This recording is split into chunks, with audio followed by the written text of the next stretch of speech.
guy standing right behind me. And I'm like, what's up? I'm like, are you going to like stand outside the door? He's like, no, I'm going to be in the room with you. Like, I'm going to watch you sleep.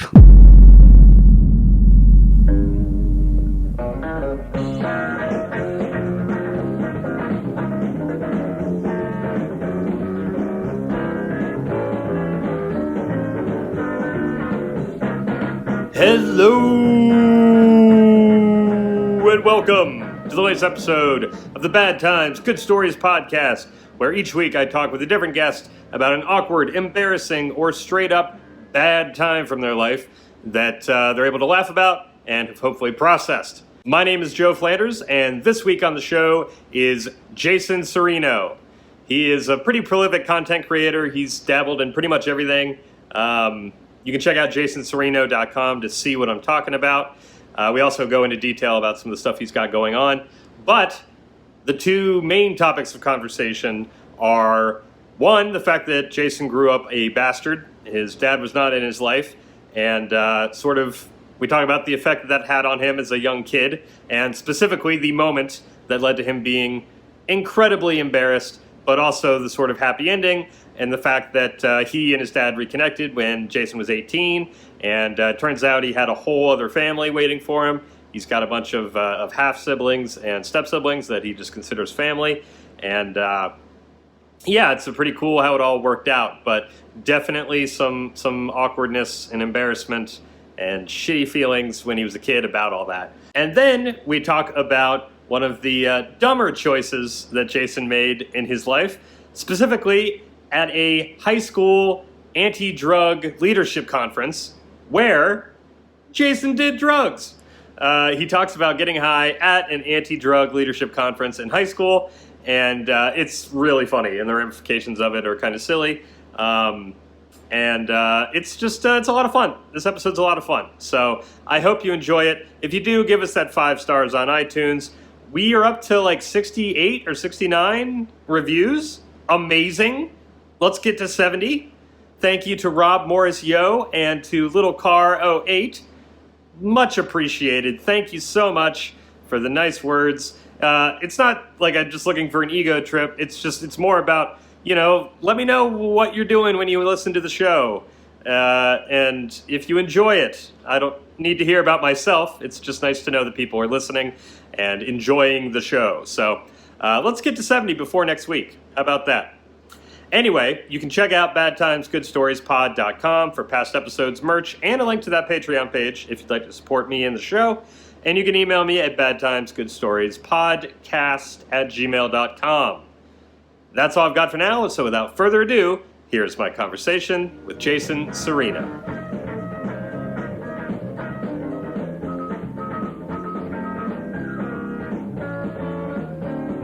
So how's life? How's your morning been? Not bad, man. Light traffic getting over here, which is always good. Very nice. Showed about 10 minutes ahead of what Google Maps said it would take. So that is always a victory. It is. 10 minutes is epic. Yeah, I'm usually happy if it's like 2 minutes. It was a 30-minute drive. Got here in 20. Wow. Yeah. No Waze. None of that. I don't even know how that stuff works, but whatever the default map is. Waze is just the fucking... It's just left turns. It's left turns onto busy roads all the time. Yeah. And I won't do it. That's wild. Yeah. So it was nice, dude. Yeah, nice drive. Got up, made sure my story was made so much sense. I think it does. Thank you. Bare my heart to you in advance. And try to sound not pretentious, if that's possible. Possible. Yeah, I don't know. What's good? So I've known you for a number of years. I haven't seen you in a number of years as well. True. But you're pretty prolific in putting work out there. What's the dad's thing? Dads in Parks. Okay. It's my buddy Jamie Kaler used to sit in the park with his comedian friends and improv buddies, and they would watch their kids at the park, and then they would riff jokes back and forth, to kind of spitball stuff and come up with ideas. And they're like, why don't we just bring a camera? So I just come off this drowning series I did called Cooking for Dads about a divorced dad that's life's falling apart. So he decides to make a cooking show in the middle of it. Very dark and satirical and kind of, about self-involved or kind of self-inflicted wounds, So I was coming off that dad project, and I did his podcast on, I think it was back he was on Serium or one of the XM things, and we hit it off. We did one, did really well, and now we've done 118 episodes. Wow. It plays before. If you go to the movies early, before the trailers, you'll we have episodes that run there. So we're And what theaters? it's half the cinemas in America. You can go on, I think it's screenvisions.com. You can look at a map and they'll show you. Here in town, I think it's the ArcLight. I know it's been in the Man's Chinese Theater because people have sent me photos. That's cool, man. So yeah, we're 20,000 cinema screens. So not theaters, but screens themselves. So it's cool. We just did a live PD parody with Carlos Elizraki from Reno 911 and Rocco's Modern Life it was Live Parenting. So like we're at a same thing Live PD set up. We sent out to the hub to the parents who are in the middle of parenting. So it came out pretty well. That's in theaters right now. And yeah, man, just keep going to movies so they'll have a reason to ask us for more videos. But it's crazy, like when we did when Star Wars came out like one December, like we had our social media went through because everyone was going to the movies. Right. So now the summer's picked up. We're excited to be back there, and yeah, it's like every other month we have something that plays in theaters, which is kind of cool. So what is it, like 5 minutes or less? Or? They're pretty quick. Yeah, this last one was I think they're like, I'm like, what's the time limit? They're like, like 90 seconds. I'm like, how about a minute and 55? They're like, well, what if it's good? Yeah, so they turned it in. They liked it. So yeah, it's been fun, man. We're doing that, and that's opened the door in a lot of the TV stuff. Those doors repeatedly get slammed in our face, but then another one opens up.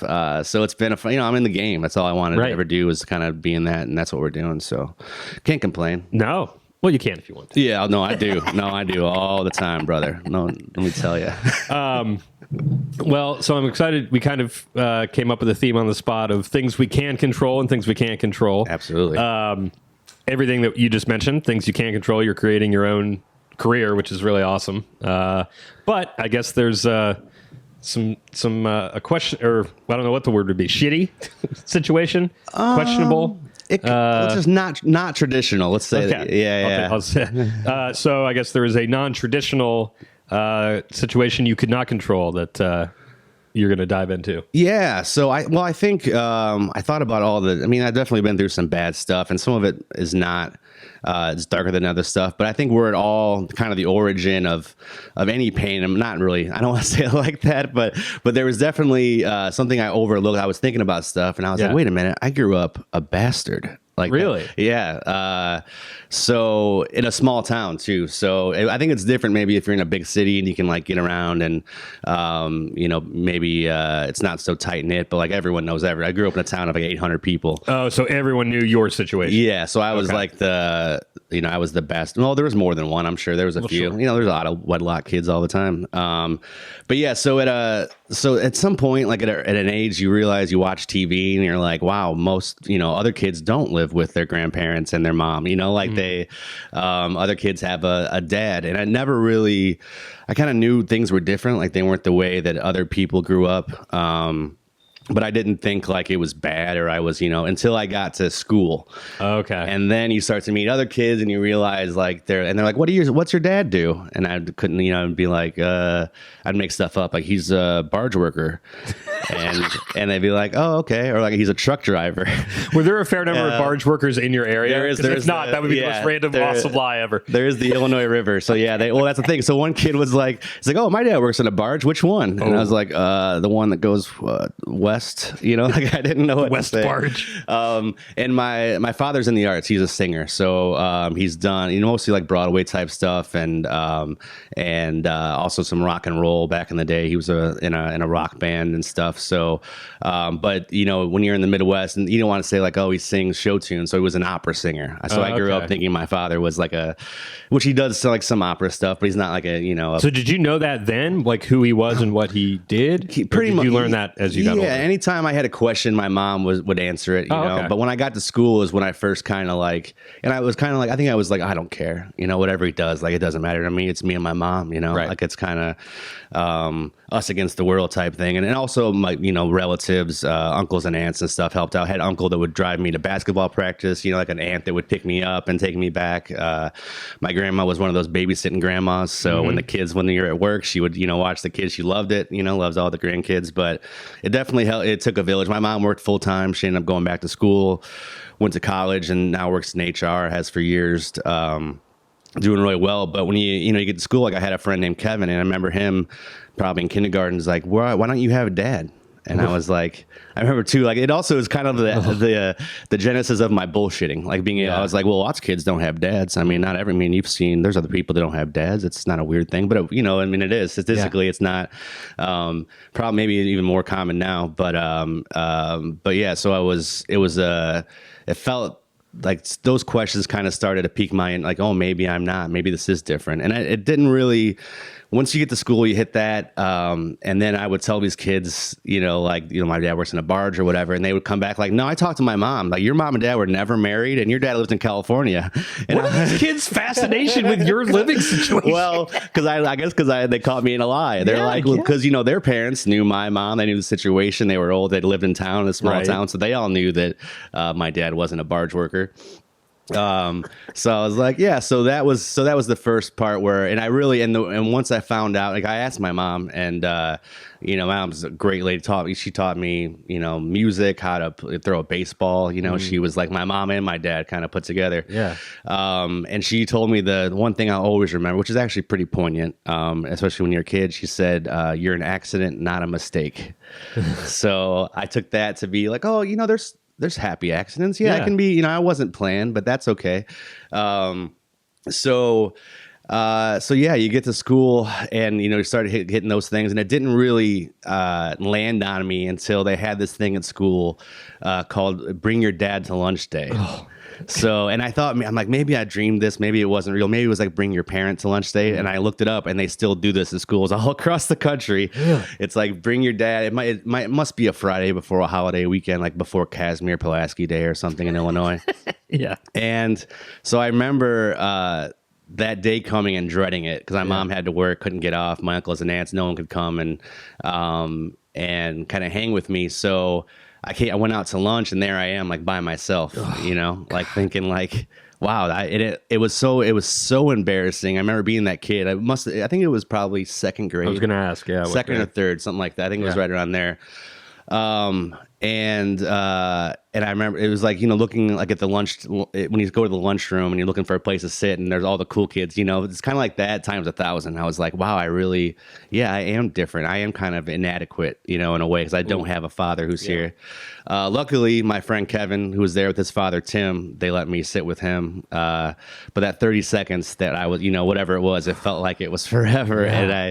So if you're out there, people that are administrators in schools, let's cancel this. Bring your dads. I'm shocked in like the day and age that we live in now that they wouldn't just make it Parent Day. Yeah. Because there's so many divorce. Like there's now even more so than then. There's so many like single parent situations. And also that like there's kids that are raised by their uncles and aunts or their grandparents. Why not make it just Family Day? Yeah. Because every kid has let's say every kid has a family. For the most part. So it was rough, but I remember hearing that, when people used to say the word bastard, it would really kind of get under my skin. Yeah. I'd say, hey, what's that word mean? And they'd say, it means you don't have a father. I was like, no, everyone has a father. It means that your parents weren't married, Mm-hmm. And then the other word is illegitimate, which isn't much better. No, it's not. Like you want to, because as a kid, you want to feel legitimate. You want to feel like you're your own self and in a way, I'd say it's even worse because there's no old dirty illegitimate. There is an old dirty bastard. At least bastard kind of, you have a chip on your shoulder, kind of cool. Yeah. Illegitimate just sounds terrible. Yeah, it sounds like it sounds like you don't belong. Like you're not, like if a game is like it's almost like a match doesn't count. The soccer game doesn't count. Right, you cheated, so it's illegitimate. Yeah. So I was a little sketchy on that word. When people would say it, I kind of challenged them on it, even like when I was in junior high or high school.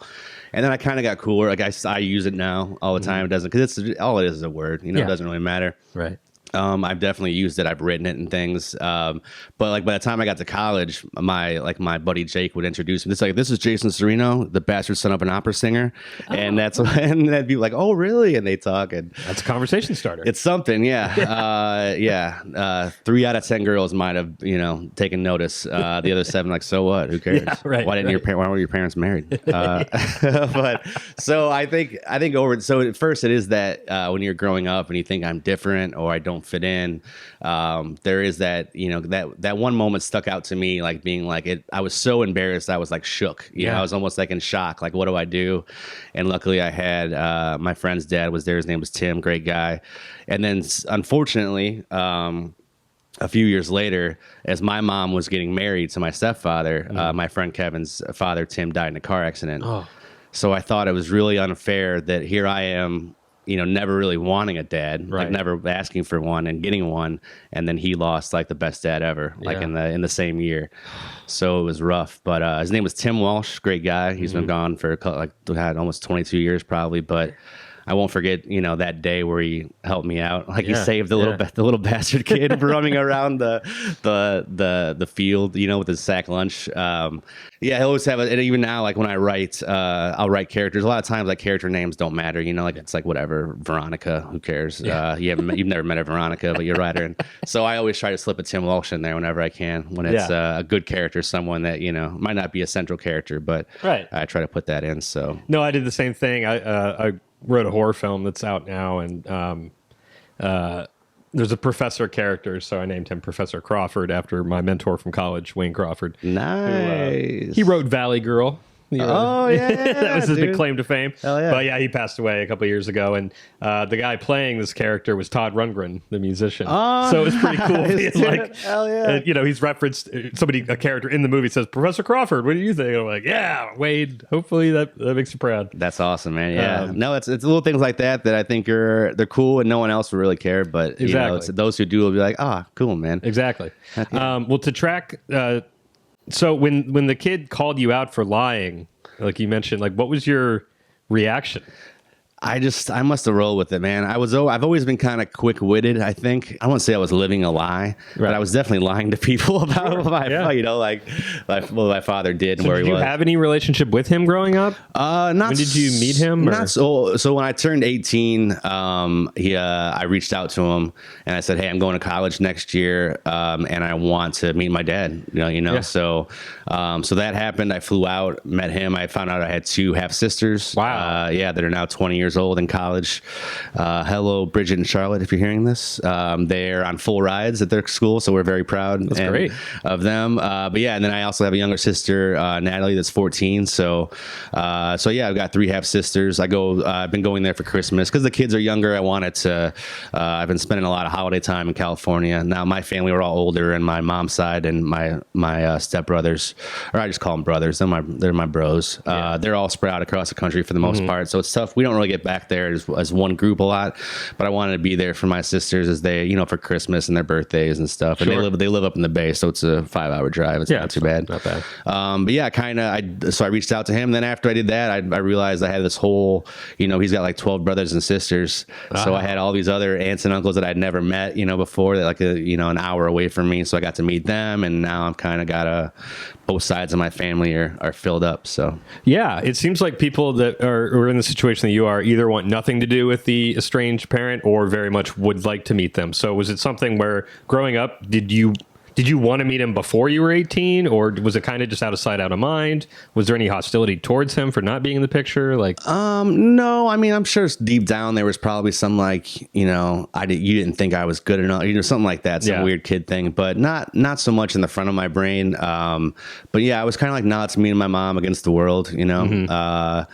And I wasn't really looking. I had male role models, you know. I had an uncle my Uncle Jerry, me and him played basketball every day after school, and you know, so I had a family dynamic there. It just wasn't the traditional one, so it was never like it was missing from my life. Yeah, I do think like maybe I should have fought more when I was a kid, or been a little tougher. You know, maybe that would have been, you know, having a dad to show me how to throw a punch or something like that. You know, how to kick some ass. That's what we really want from our dad. That's all we want. Yeah, show me how to fight people. Dad. I had a dad. He never taught me how to kick anybody's ass, right? And I regret it every day. Or at least take a punch. You know, show me how to. Yeah. But no, I never, because I didn't know anything else. You know, I didn't know if I would have had a dad and I would have been 5 when, you know, and he would have taken off or would have split up. It would have been different, but that's all I ever knew. So, Sure.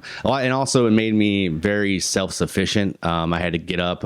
There's a certain point in my life. My mom got up for work before I left for school.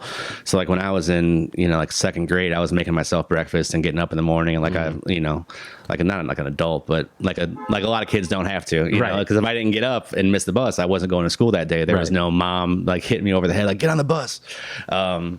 So it made me kind of independent. And I didn't think I didn't feel like I was missing anything really. Yeah. Although maybe I was. Maybe I'm not. I'm still not complete. Nah, I'm all right. But it's cool that that there wasn't any that you did want to meet him. Yeah, well, it was kind of curiosity. Sure, yeah. And then once I found out that I had sisters, like they're my only blood relatives. I have 4 stepbrothers, and then and at the time 2 sisters. And then so yeah, I was like, I definitely want to be a part of this. I want to know my sisters, and they're the sweetest, nicest, also like the most talented like singers in the world. So Great. Yeah, we're very much both sides of my family are very musical. So like they were growing. I just saw my sister Bridget was Belle and Beauty and the Beast. So I got to go up in college and see her. And she got that role as a sophomore. I'm like, I bet all the girls hate you. Yeah. All those upperclassmen girls are so upset at you right now.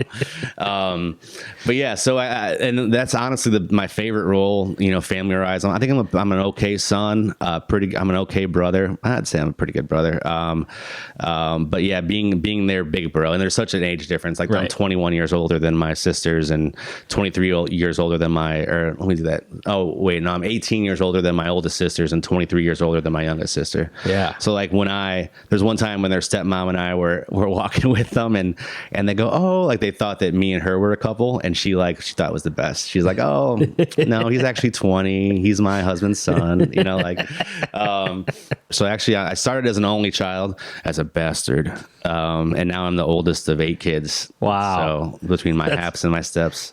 That's pretty cool, man. Yeah, it all worked out, man. In the end, Yeah. it was, it's definitely unique, but I wanted to get it out too, because I think there's a lot of kids that are in that situation, or a situation like it, a non-traditional kind of family, raised by their mom or a dad or an uncle or an aunt or a grandparent or a foster parent, and I think I just want to say, I see you. And you're not alone. That's not a unique experience.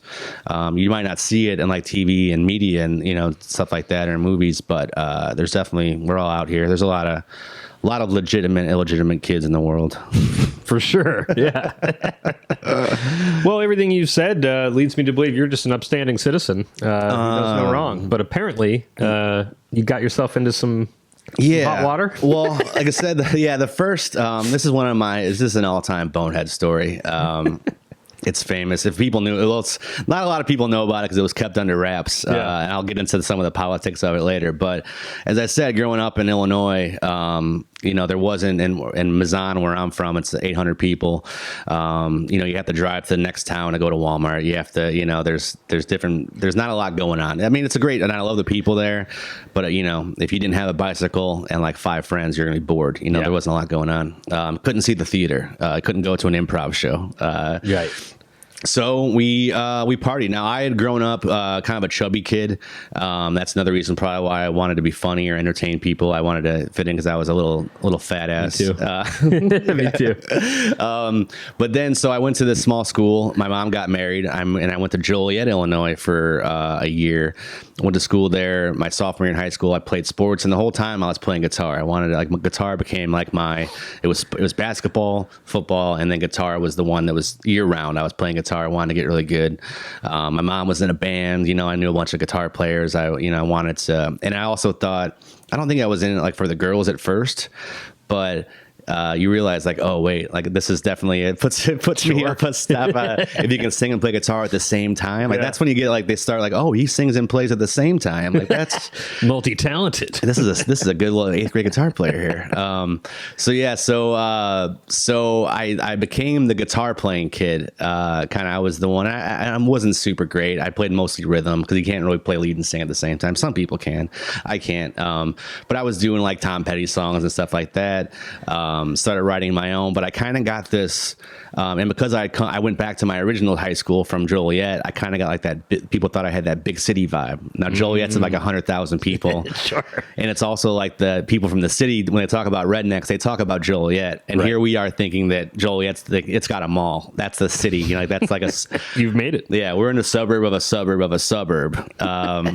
But, you know, so I come back and everyone, I can play guitar and sing. And everyone's like, you must smoke pot. And I didn't. But you start going to parties and you're around the campfire playing guitar, and my friends would do this thing where I would play and they would light the bowl for me while I played, and so I wouldn't have to take my hands off the guitar. Parlor trick. Yeah. So I did become that guy. I did become the kind of the affable pothead.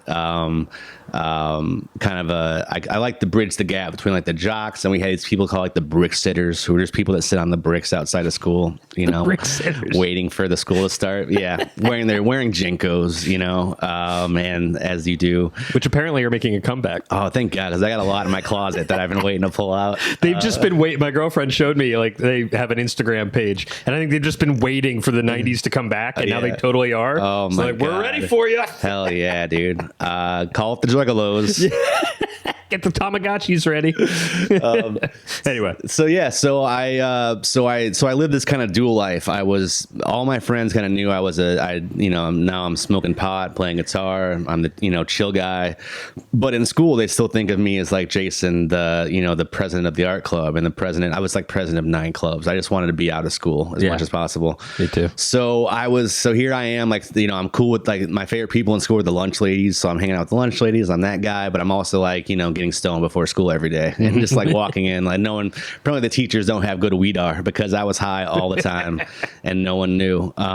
So this opportunity comes for this leadership conference. They want to send like one kid from each school in the county to this leadership conference sponsored by Drug Free America. Great.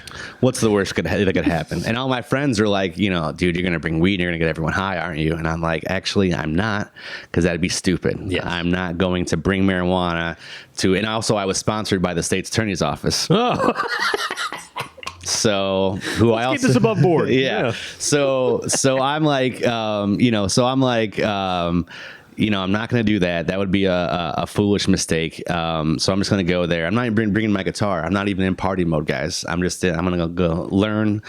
And I went to this, it's called Knox College in Galesburg, Illinois. Little small 2,000 person school, and they had, you know, and they invite kids that are like 4-H kids, like they're not like at-risk youths, and they invite all these like good kids to see like pictures of homicide scenes and listen to ex-cons talk about drugs, and you know, and they're like kind of like preaching to the choir, you know. Yeah, interesting. Okay. So, but it's, you know, and someone's making a lot of money because it's like, you know, 2,000 kids are there, and it's, you know, so there's, you know, people are in it for the right and wrong reasons, I'm sure. But I got the vibe even when I got there that it was a bunch of people also who were like fulfilling like court mandated like volunteer work. Sure. Yeah. Like some of the guys look like they could have been high too, you know. But they bring you in and they tell you all these stories about you know, all the stuff they did. Like one guy was like an NFL player and he got drunk and his buddy was riding on the hood of his car. Not an NFL player, he was destined for the NFL, and his buddy was surfing on top of his car. They got in an accident, his buddy died. He didn't get in trouble because he was a star football player, and like his life, just a bunch of that, people making excuses for him. And then he ends up at rock bottom. And then we hear that story for like 45 minutes. And we're like, well, I'm not doing heroin. You know, like these kids, there was no risk of them. Like these were the, you know, like I said, 4-H kids. So we do that. And then I hear about there's going to be a talent show. Uh-huh. And it's pretty boring. Like you're sitting through these workshops and stuff. And I'm like, well, I don't have my guitar. So, you know, what are you going to do? And then I see a kid playing in the guitar, not very well, like across the way. And I'm like, hey, can I borrow that tonight? I want to play a song on this talent show. And he's like, sure, I guess, you know, being a 4-H kid, nice kid, doesn't want to say no to a stranger. So I had a few songs when I was in high school. One was called Worst Things Than Being Blind, a very like sappy 17-year-old 4-chord song. And then the other one was called the Jennifer Love Hewitt song, or Ode to Jennifer Love Hewitt.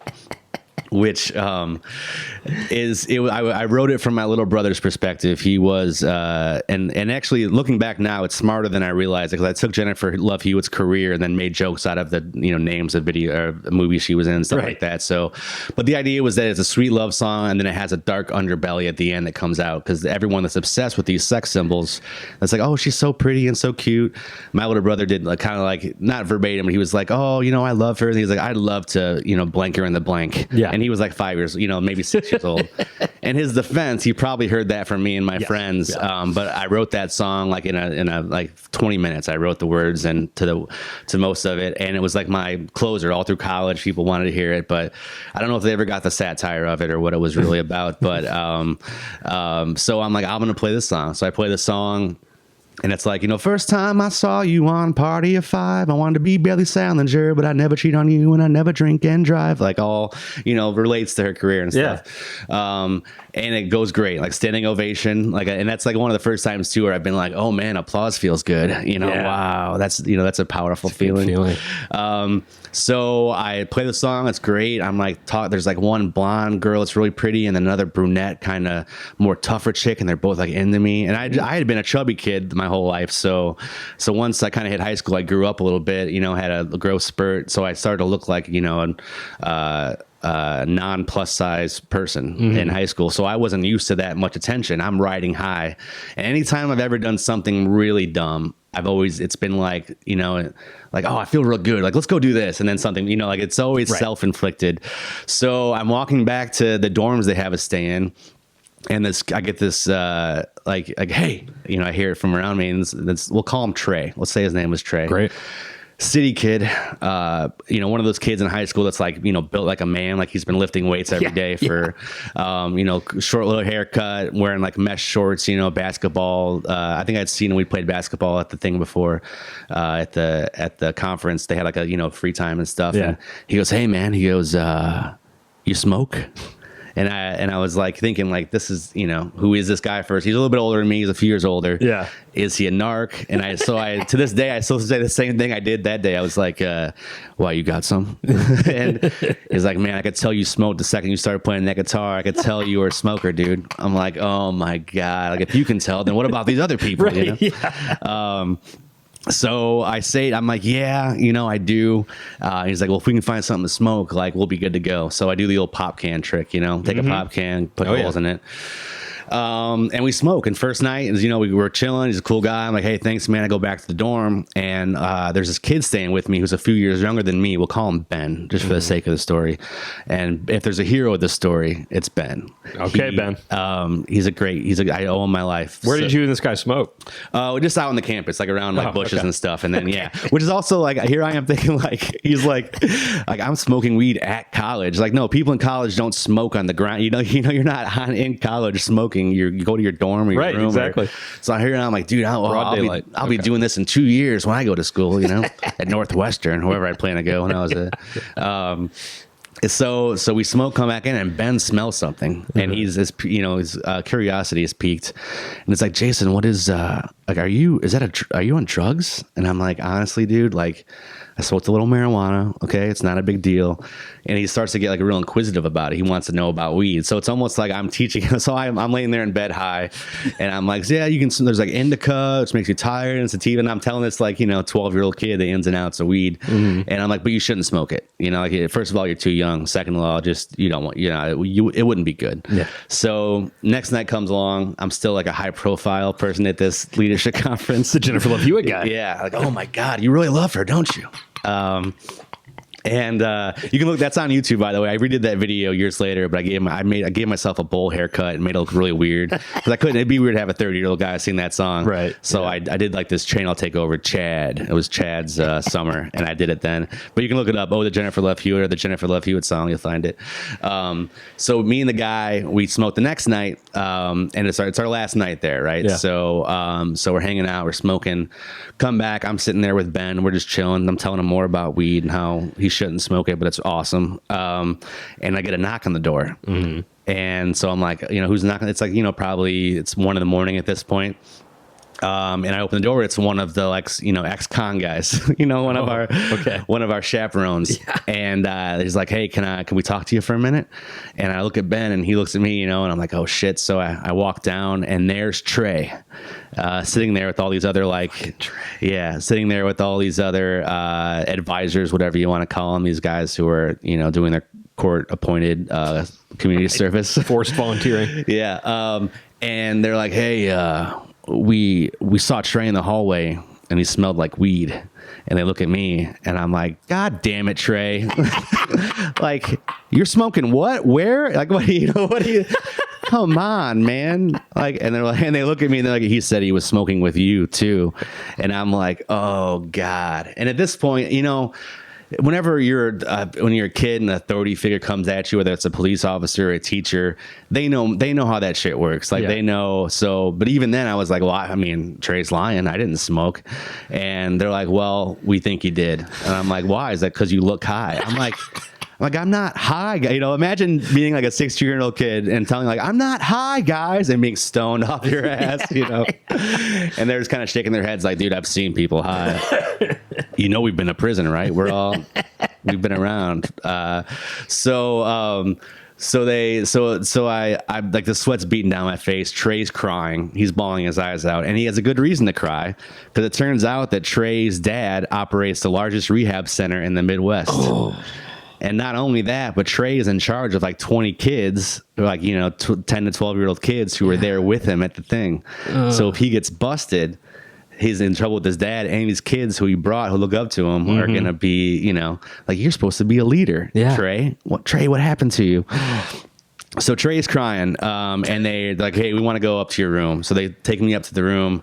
Ben's there, and they start looking through my bags and stuff. Now, we had smoked out of that can, and like idiots, I brought the can with me. Sure. Because let's bring the evidence. We don't want to leave it out in the, we were probably thinking if we leave it outside and someone finds it, Then they get DNA, they'll know it's mine. Yeah, so I picked the can and the little bit of pot. He gave me a little bit of weed and in a cellophane, and a lighter, and I put it in this soft suitcase in the middle of my clothes. Yeah. So they get up there and they're kind of they don't want to search my stuff because they're not sure if they can, type thing. And they're like, "All right, well, he didn't smoke in the room. We determined that it doesn't smell like weed." And they look at Ben, and he's like, "Was there anything going on in here?" He's like, "No." God bless Ben's little heart. And I go to walk back out the door, and I make eye contact with Ben, because Ben saw me put the stuff away. And I kind of give him I shoot my eyes at him, "Hey," one of those. Keep your mouth shut. So we go back downstairs now, and I'm just like, "Oh, Ben, Jesus, please help me here. You're my only hope." Trey's still crying, bawling his eyes out. Honestly, the bawling like the world's about to end, crying, which it might have been for him. And they asked me again, they're like, "Did you smoke with Trey?" And I was like, and Trey's looking at me, shaking his head, "Please say yes. Please say yes. Please accept part of the burden, of us getting caught smoking marijuana." And I go, "Yeah, I smoked with them." And, it's I said it. Once you say it, you can't unsay it, right? No. And they kind of look like, "Yeah." And they look at me and they go, "How often do you smoke marijuana?" And I don't know if it wasn't even quick thinking. It was just not an instinct. It can't be an instinct, but I was like, that was the first time I've ever smoked marijuana. Oh, so it might even be worse for Trey. So not only that, but now think about it. If you're the leadership conference, not that this kid was getting high at your conference. He came to your conference and got stoned for the first time. Yeah, that's bad luck. That's bad pub for you. Yeah. So it was good on 16-year-old me for saying that out loud. So then a rent-a-cop shows up, campus security, and the school's not in session. So this guy has the easiest job in the world. No one's probably dying for something to do. Yeah. So and I don't know if he's a cop or a regular cop. I just see the uniform and I'm like, "Oh shit, he's got pepper spray in his belt." I'm like, "Oh God, he's gonna pepper spray my ass." So they go back into the room and he's like, "Well, if we have probable cause, if he admits to it, we can search, which I don't think, he's not even a cop. He probably can't even, but then you're on the school grounds. Who knows what the rules are?" Exactly. So he goes to open up that soft suitcase and lifts it up, and he right into the part where I put the weed, opens it up, and it's empty. Ben had taken it. Now here's where it gets a little hairier. The cop goes, and he's like, I think he knows something was in there. He can smell it or, whatever. There's some ash maybe in the bag, that fell out. he looks out the window and there's the pop can and the weed because Ben just took it and just tossed it out the window. So a couple of great minds here. Yeah, and Ben's like a third grader, dude. He sure. don't know what's going on. He's like in, he's probably in fifth grade or something Right. like that. But a great kid. And so the cop sees the pop can outside. I call it pop because I'm from Illinois. Me too. It was I don't think it was a RC Cola, if I remember that correctly. So a little Super crunched Midwest. up RC can. He goes out there, finds it, brings it back upstairs, and now I'm like, oh my god, I just ruined Ben's life too, because they're gonna know that they're gonna what's gonna happen. Can they figure out? Because I think they might have done a perimeter sweep already when they came in, to look for. So I'm like, oh no, Ben, I've ruined this kid's life. Yeah. He's gone from 0 to a misdemeanor offense in no time. So the rent-a-cop comes back with all the guys, with the pop can. And he's like, well, looks like there's some residue, but not enough. You wouldn't be charged for it. So I'm like, all right, well, am I free to go? And they're like, oh, no, you can't leave. We need you to call your parents. Oh. So by now it's like 3 a.m, right? And my mom's married to my stepfather, so it's they call the house and they say, and it's them on the phone first, and I'm like, I can I'm just waiting to hear my mom yell through the phone. I can hear her because not that even that she was my mom's like I found her Cheech and Chong VHS tape on. She's not a weed smoker by any means, but she's not one of those people that think weed's the devil. Right. She's not gonna. She'd probably rather have me smoke than drink. For being honest. So they call and they say, we need you to come pick up your son in Galesburg, Illinois. And my mom's like, why? And they say, we caught him smoking marijuana here. And I hear a, what? Over the phone. Oh, the worst feeling. And then I hear her say, well, I'm not coming to pick him up. I was not going to get up at 3 a.m. and do a 5-hour round trip, or a 4-hour round trip. So they're like, you need to talk to your mom. They basically want me to convince my mom to come pick me up. And so I get on the phone. And also I want to say, I should mention this. It was the beginning of summer. School had just got out. This leadership conference was there. I didn't want to screw up. Also because this really cute girl, Heather from Vermont, spent summers in town, and we've been talking on the phone, and I'd been doing some work in there. So I was, because the summer was going to be, just me and Heather having a great time together. Yeah. So they call the mom. My mom, she's like, no, I'm not picking him up. They give the phone to me. I'm like, yeah, guys, she's not coming to get me. And I had given them when you get there, they make you give them your keys, your car keys and stuff too. So I'm kind of trapped. So they're like, all right. So they call up another security guard, and they're like, he's going to escort you to this dorm off campus where you're going to sleep for the night. And I'm like, okay, cool. So he, brings me in. At this point, I know I'm screwed. I just want to. I don't even want to go home, but I want to get it over with. I wish I could just leave. Right. And I go to walk in the door and shut up behind me, and the guy's standing right behind me. And I'm like, what's up? I'm like, are you gonna stand outside the door? He's like, no, I'm gonna be in the room with you. I'm gonna watch you sleep. And I was like, yeah, he didn't say it like that. He was like, I'm gonna be in the room within this dorm. I'm not. And I'm like, why? He's like, in case something had you overdose or something like that. Because they the whole reason they said to my mom, you got to come get him. She's like, he can drive his ass home. They're like, he's under the influence of marijuana, ma'am. He cannot drive anywhere.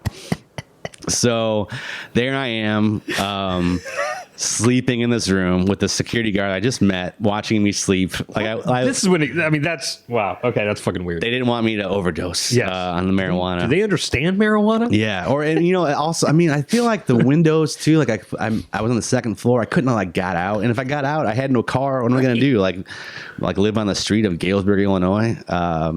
So that was the last. I wake up in the morning and there's that guy staring at me like, hey, you snore. I'm like, thanks, bro. Sorry. Yeah, so it happens and I'm high on marijuana and my body shuts down. I don't know how it works. So I wake up and then all the volunteers there, all the ex-cons, kind of escort me back to my truck. I had this F100 long bed white truck, right? So they all walk me and they're like, hey man, you're a really good musician, keep that up. You made a mistake today, don't let it define your life, type thing. Gave me my car keys, and they go to I go to open the door and a carton of cigarettes fall out of my car. I'm like, oops, well, it's not weed, right? So they put me in the truck. So I had to do that 2-hour drive back to my hometown from Galesburg. And then on the way home, I had this, it was an old F-100 truck. It was a year older than I was. It was an 81 F-100.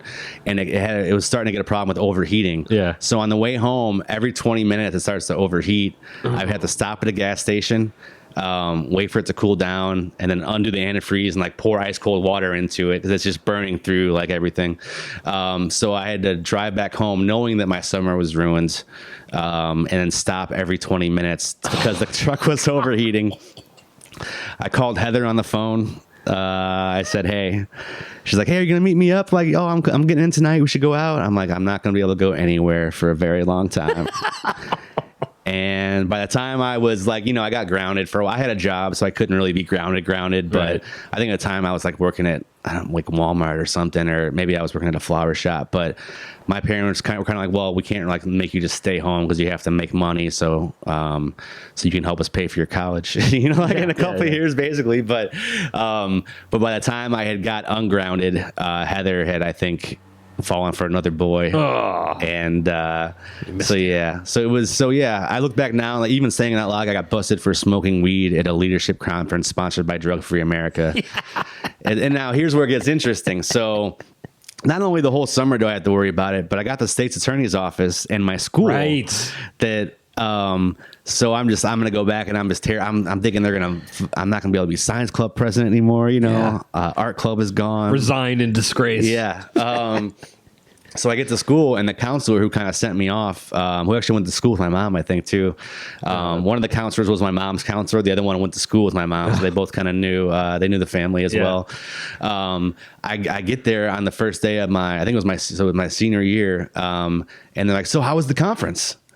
And I'm like, didn't you hear? And they're like, well, no, we're waiting to hear from you. And I was like, oh, it was great, And it turns out that school, the conference, I can't remember, it was like the Illinois Leaders Association, or I forget what it was, but they knew that I had become like too big to fail. Because I was the kid that played played the song and the thing, and it made a big deal. But because of, and I think also me telling them it was my first time smoking. Yeah. Like, we don't want to publicize or, let this be known that this kid smoked weed for the first time at this thing. Very true. And wow. Yeah. Instead of like just being a stoner that got high, more like I was. So they didn't tell anyone. Wow. So I got to go back to school, and like some of my friends and stuff knew, but the school itself or the state's attorney's office never found out that I got busted there for smoking. It was not on my record or anything either, but sure. I survived that. They kept it under wraps, basically. So I'm sure you were not invited back the next year. I was not. No. Well, you remember, it was funny. Like when there was one guy who was kind of like a Ophi, kind of I don't want to say dumb, but not the sharpest tool in the shed. And I remember when I was leaving, he was like, well, maybe next year you can come back and tell your story. I was like, no, your path is not for me, brother. I am not and I guess I am kind of doing what they're doing now, is to kind of warn people. I can't warn you of my stupidity, but I can warn you of because I was like feeling girls were paying attention to me for the first time. I'm riding high, and I was like, sure, I'll smoke weed at this. I don't care, but whatever. And I think it's important now to, obviously, if someone offers me weed now, I'll smoke it. I don't care. Sure. But at the time, being a kid, being at a place where you definitely shouldn't do that, right?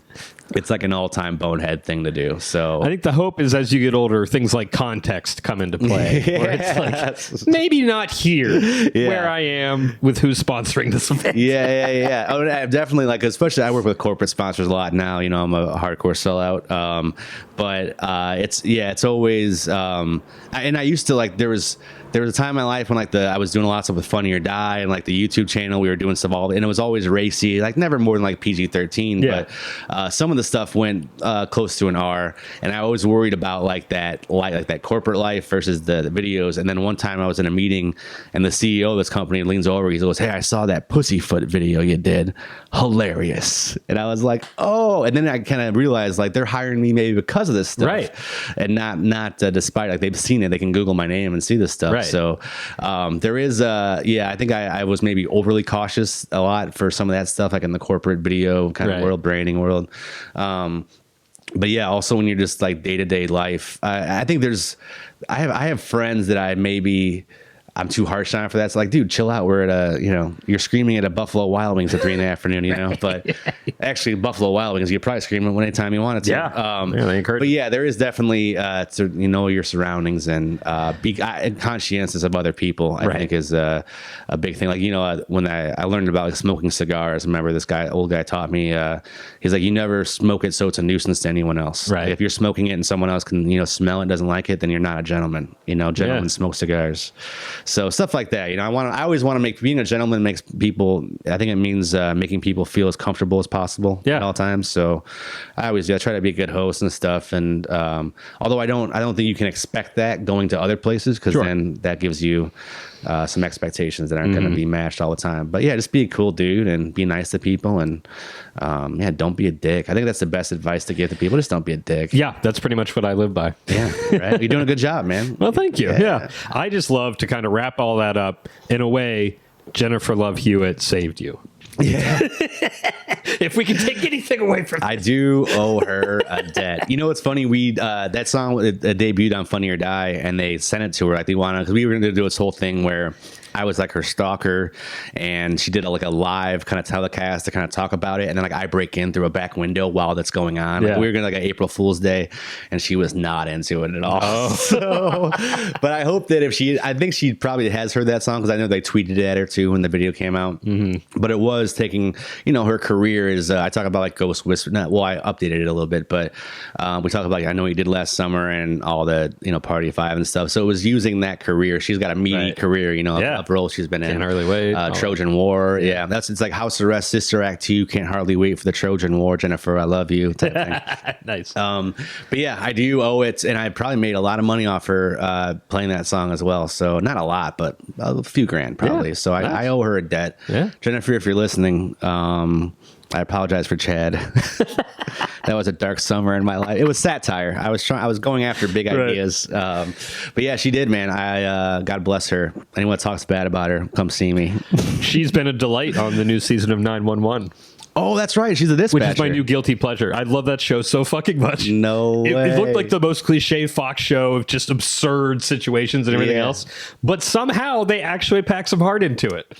And I think it's just Angela Bassett's a great actress. Peter Krause is really good. Hell yeah, man. But yeah, she came on in season 2 as a dispatcher, and she's been a delight.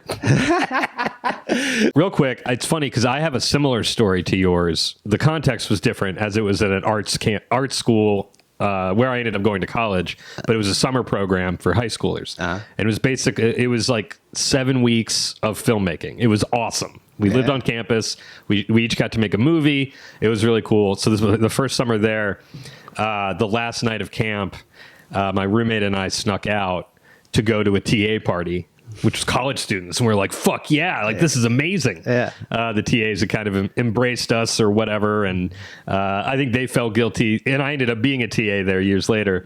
And so I definitely didn't make this mistake. But I could understand just it feels nice to feel cool. These high schoolers just admire you. So we snuck out. And of course, they did a room inspection that night, like the guy, the RA in the dorm. And we weren't there. And we were at this party. We ran out and then were picked up by a student or by a college student and then driven to the party. And it was just we felt we were in Mission Impossible or something, sprinting across the campus to get in this busted up car. And then we were at the party, drinking a couple beers, feeling cool. And then one of the TAs got a call are Joe and Spencer with you? They were like, no. And then that was, they were like, look, we're going to drop you off half a mile from campus. Yeah, right. Walk back. And then, we were supposed to not say anything and just say no. And we get back and it's so, at that age, you just don't know what is in their power or not. Yeah. And so we get back and they demand to give us a breathalyzer. and we were like, okay, so we do a breathalyzer and this was the last night of camp. So my parents had already driven down from Ohio to North Carolina. We were going to, the camp ends at 11 a.m.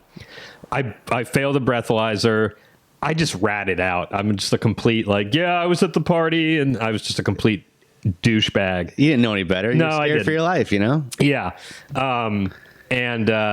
And so they call my parents at 3 a.m. or whatever, and they're like, pick him up now. And it's like, no. And that's the one funny thing hearing you talk about it, is that's when the authority figure does get a dose of reality, where it's like, you may rule over these children, but like you can't just demand an adult come and pick up their kid at 4 a.m. Yeah, no. It's like, no.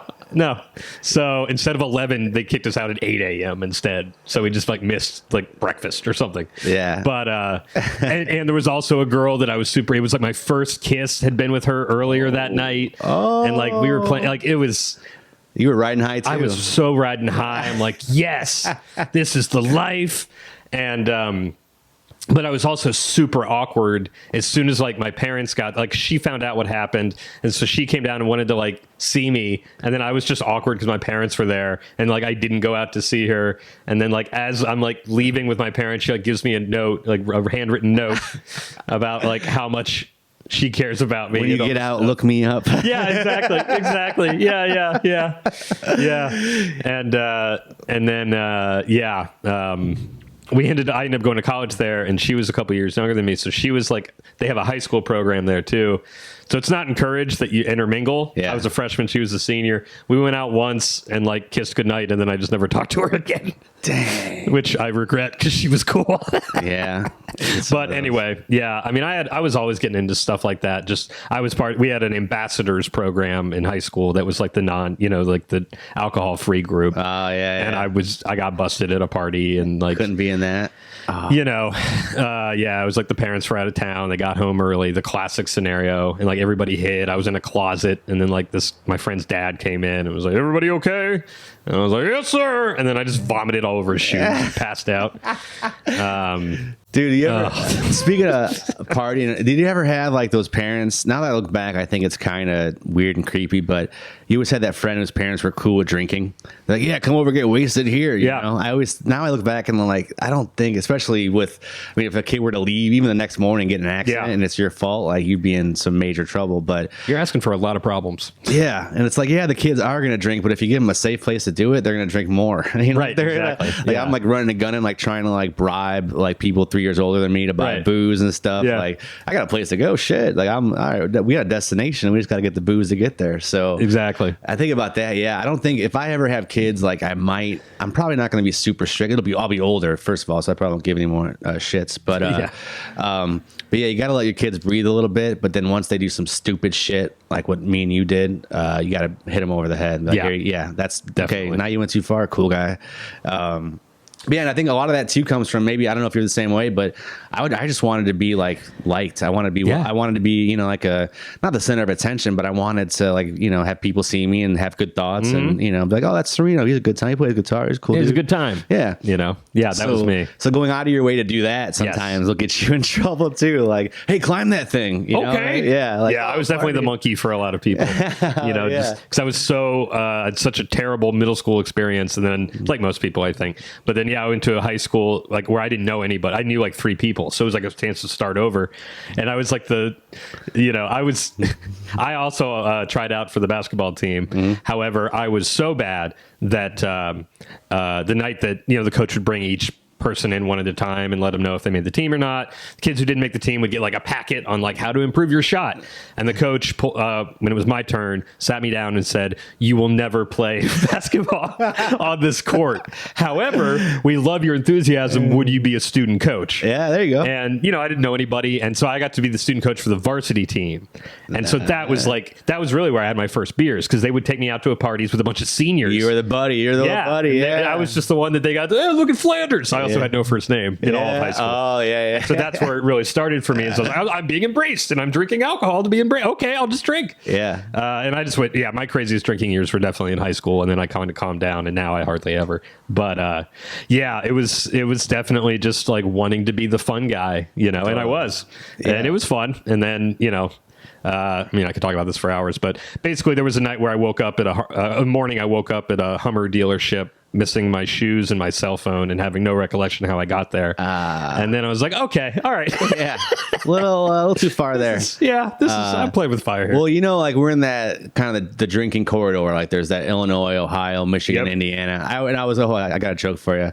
They say about Ohio, it's like Illinois with more DUIs.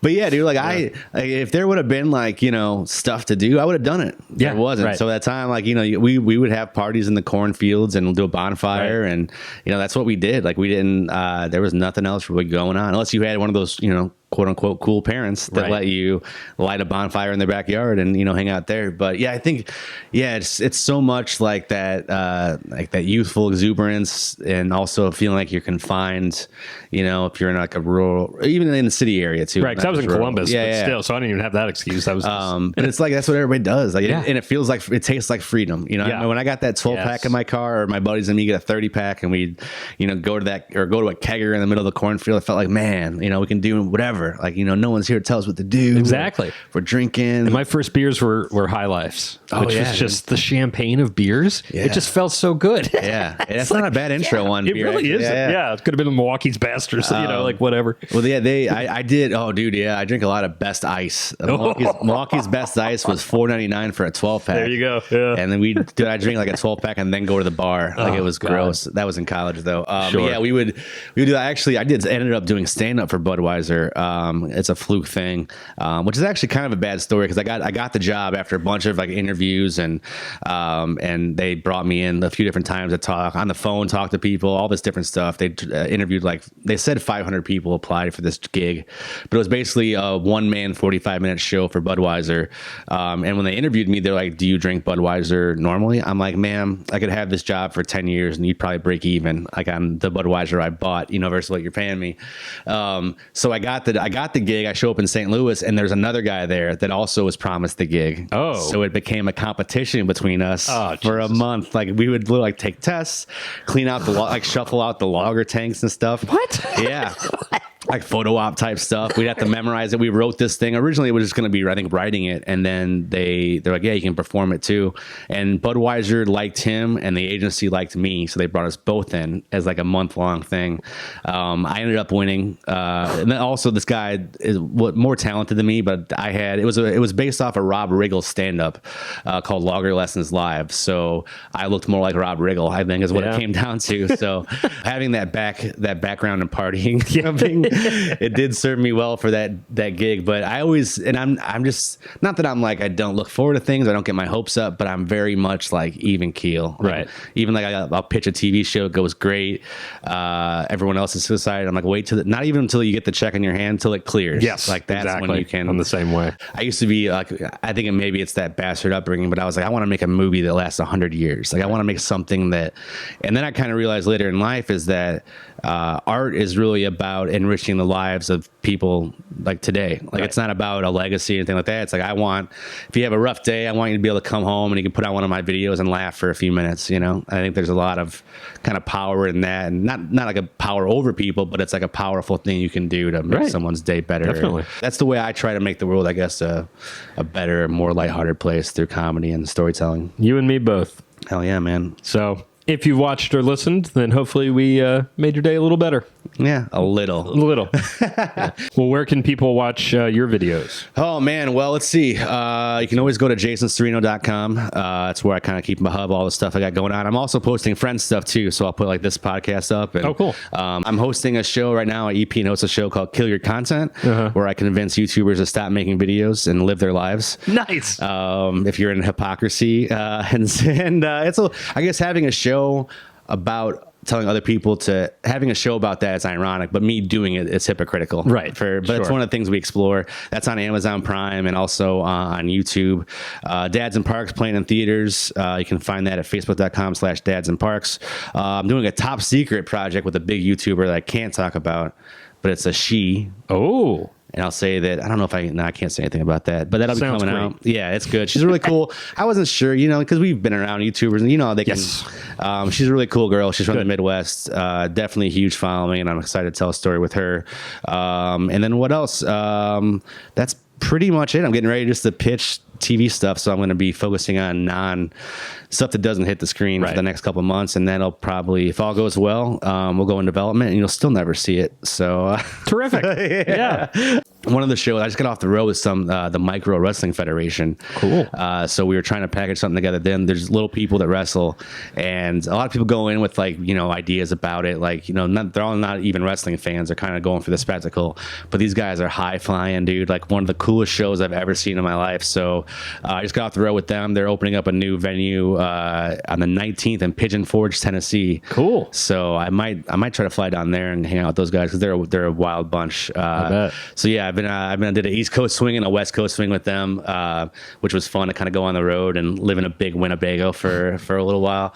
But yeah, man, I'm just out here trying to tell good stories and have good times. Not as good as we used to, but sure. Well, thank you for taking the time. Hell yeah, man. Come over and talk about it. I didn't even use a lot of my notes. I'm proud of myself. I a little bit, but yeah, I covered it all. I think you covered it. I feel good. You feel good? Break for Joe to tear up here. I think you might have missed that one. My bad. My bad.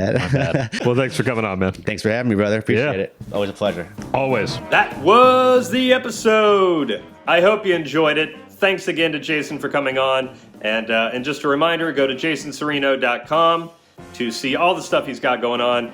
You can watch the series Kill Your Content on Amazon, which he talked about, where he just tells YouTubers to stop making stuff. And then you can find Dads at Parks on Facebook and at movie theaters. So get there a little early and check that out. I hope you enjoyed this week's episode. I know that I did. Give me that 5-star rating on the iTunes. Let's get to 70 before next week. That would be just swell. That's all I've got for this week. So until next Wednesday, keep laughing.